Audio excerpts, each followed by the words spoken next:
تو شاخانہ کیس کے اندر عمران خان صاحب کو 3 سال کی سزا سنا دی گئی ہے اور ساتھ 1 لاکھ جرمانہ کیا گیا ہے۔ کورٹ نے ڈائریکشن دی ہے آئی جی اسلام آباد کو کہ وارنٹ جو ہیں وہ ایگزیکیوٹ کروائیں،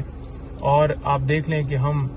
صبح سے یہ استدعا کر رہے تھے، ہمارے جو جونیئر وکیل ہیں وہاں پر پیش ہوئے اور انہوں نے کہا کہ جو سینئر وکیل ہیں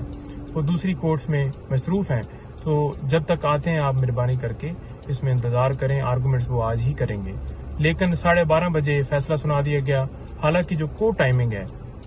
وہ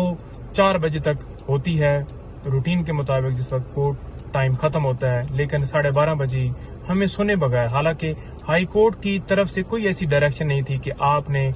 1 دن کے اندر اندر ہی جو فیصلہ سنانا ہے، بلکہ یہ کہا گیا کہ ان کو سنا جائے، اور ہم نے یہ نہیں کہا کہ ہم پیش نہیں ہوتے یا ہم آرگومنٹس نہیں کرتے، بلکہ ہم نے یہ صدا کی کہ مہربانی فرمائیں اور ہمیں جو ہے وہ ٹائم دیں۔ ہمارے جونیئر نے جا کے کہا، لیکن انہوں نے فیصلہ سنایا، ایک ایسا فیصلہ جو جس کے اندر کوئی شواہد ہی نہیں تھے، اور یہ کہا ہے کہ آپ نے جو ہے وہ یہ جرم کیا ہے، تو لہٰذا بڑا ہی آج افسوس کا دن ہے۔